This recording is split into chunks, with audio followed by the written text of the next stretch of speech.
اس لیے حضرت فرماتے تھے کہ حقیقی علم وہ ہے جو عمل کے لیے بے چین کر دے. حقیقی علم وہ ہے جو عمل کے لیے بے چین کر دے. اور جو لوگ چاہے اہل علم ہو یا اہل فن ہو یا جو بھی ہوں، جو اپنے آپ کو تربیت سے اور صحبتوں سے بے نیاز سمجھتے ہیں، تو حضرت فرماتے ہیں ایسے لوگوں میں عمومی طور پر بہت سے روحانی امراض پیدا ہو جاتے ہیں. ان میں ایک مرض کیا ہے؟ تعویل کوشی. ایک مرض کیا ہے؟ تعویل کوشی. اپنی غلطی اور کوتاہی کا اعتراف نہ کرنا. اپنی غلطی اور کوتاہی کا اعتراف نہ کرنا. اپنے آپ کو عقل کل سمجھنا. غلطی بھی ہو جائے اس کا اعتراف نہ کرنا. حالانکہ بڑے پن کی علامت یہ ہے کہ اپنی چھوٹی غلطی کو بھی تسلیم کر لے. اور گھٹیا پن کی علامت کیا ہے؟ اپنے بڑی غلطی کی بھی تعویل کرنا شروع کر دے. کسی کے بڑے پن کی علامت یہ ہوتی ہے اپنی گھٹیا غلطی کو بھی تسلیم کر لے. اور کسی کے گھٹیا پن کی علامت یہ ہوتی ہے کہ اپنی بڑی غلطی کی بھی تعویل کر لے. دیکھیں آدم علیہ السلام سے بھی غلطی ہوئی اور شیطان سے بھی غلطی ہوئی. آدم علیہ السلام نے غلطی کو تسلیم کر لیا، ربنا ظلمنا انفسنا وَإِن لَّمْ تَغْفِرْ لَنَا وَتَرْحَمْنَا لَنَكُونَنَّ مِنَ الْخَاسِرِينَ. اور شیطان نے کیا کیا؟ تعویل شروع کر دی. ہاں اے آپ کو کس چیز نے روکا سجدہ کرنے سے؟ وہ کیا کہنے لگے کہ یہ کوئی سجدے کی تک بنتی ہے. انا خیر منہ خلقتنی من نار وخلقتہ من طین. وہ مٹی سے بنایا گیا اور میں آگ سے بنایا گیا. اس لیے جس کا روحانی سلسلہ شیطان کے ساتھ لگتا ہے وہ غلطی کی تعویل کرے گا، اور جس کا سلسلہ حضرت آدم علیہ السلام سے لگتا ہے وہ غلطی کو تسلیم کرے گا. فرمایا آدم علیہ السلام سے بھی غلطی ہوئی، اس کی اولاد سے بھی ہوگی. ہاں غلطی نہ ہو یہ تو فرشتہ بن جاتا ہے، اور فرشتے سے بہتر انسان بننا اس لیے ہے کہ یہ غلطی کر کے اس کو تسلیم کرے گا. اس کے اندر اکڑ نہیں ہوگی، تعویل نہیں کرے گا. حتیٰ کہ شیخ عطا اللہ اسکندری رحمۃ اللہ علیہ تو یہاں تک فرما گئے کہ وہ نیکی جو تیرے اندر اکڑ اور عجب پیدا کرے اس سے وہ گناہ بہتر ہے جو تیرے اندر عجز پیدا کرے. ہاں وہ نیکی جو تیرے اندر اکڑ پیدا کرے اس سے وہ گناہ بہتر ہے جو تیرے اندر عجز پیدا کرے. اس لیے کہ عاجز بننا یہ انسان کی صفت ہے اور اکڑ پن یہ شیطان کی صفت ہے. تو جو لوگ صحبتوں سے فائدہ نہیں اٹھاتے، اصلاحی تعلق کسی کے ساتھ نہیں ہوتا، اس میں جو پہلی بیماری عود کراتی ہے وہ کیا ہے؟ تعویل کوشی. اور دوسری کیا ہے؟ جمود. حق پرستی کے بجائے اپنی رائے پر جمنا. حق پرستی کے بجائے اپنی رائے پر جمنا. جو میں نے کہہ دیا ہے وہی پتھر کی لکیر ہے. اس سے ادھر ادھر جو ہو گیا تو گویا میری شان میں اس نے کیا کر دی؟ گستاخی کر دی ہے. یہ اکڑ پن یہ اندر کے بگاڑ کی علامت ہوتی ہے. جو میں نے حاصل کیا اور جو میں سمجھا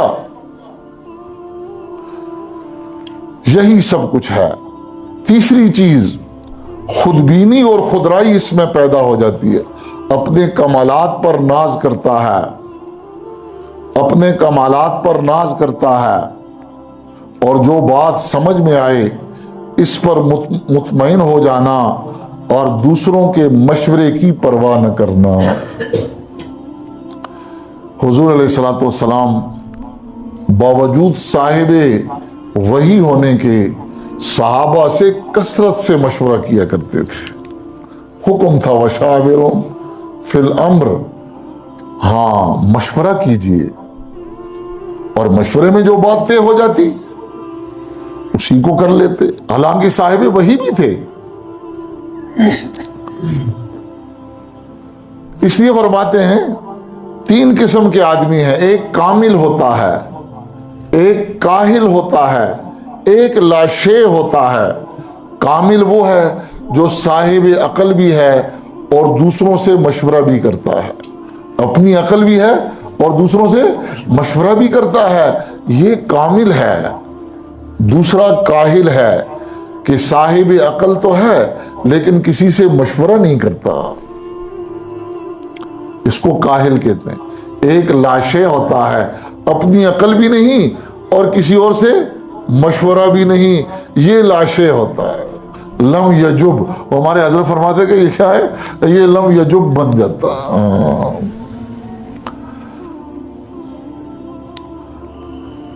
تیسری، یہ چوتھی اس کے اندر جو بیماری پیدا ہوتی ہے وہ حب جاہ ہے، لوگوں کے دلوں میں اپنی عظمت پیدا ہو جانے کی خواہش اور شوق، لوگوں کے دلوں میں اپنی عظمت پیدا ہونے کی خواہش اور شوق پیدا ہو جاتا ہے، حب جاہ کا شکار ہو جاتا ہے۔ حضرت فرماتے ہیں حب جاہ کا ایک آسان علاج ہے کہ ناطق کے اس شعر کا مراقبہ کیا کرو، سرد ہو جاتی ہے حب جاہ دنیا جس کے بعد ایک ذرا سی بات ہے کہ ہے کیا اے دل اس کے بعد، یہ چیز ہوگی اس کے بعد کیا ہوگا، کچھ بھی نہیں ہوگا۔ سرد ہو جاتی ہے حب جاہ دنیا جس کے بعد ایک ذرا سی بات ہے کہ ہے کیا اے دل اس کے بعد۔ یہ اپنے آپ کو فضول قسم کے دھوکے میں رکھنا ہے، ابھی موت آئی تو کچھ بھی نہیں ہے۔ یہ ہم سے بڑے بڑے کڑیل جوان اور ہم سے بڑے بڑے مال والے اور حسن والے اور اقتدار والے اور عہدوں والے یہ زمین کے نیچے پڑے ہوئے ہیں۔ مقدور ہو تو خاک سے پوچھوں کہ اے لعیب تو نے وہ گنج ہائے گرام آیا کیا کیے، ٹکا بوٹی کر دی گئی ہے ان کی بھی۔ اور پانچویں جو ان کے اندر مرض پیدا ہوتی ہے خاص کر کے اہل علم میں، وہ پارسائی کے بجائے نارسائی ہوتی ہے۔ انہی گناہوں سے بچتے ہیں جو جبے اور دستار میں چھپتے نہیں ہیں، انہی گناہوں سے بچتے ہیں جو جبے اور دستار میں چھپتے نہیں ہیں، اور جو گناہ جبے اور دستار میں چھپ جاتا ہے اس کی کوئی پرواہ نہیں ہوتی،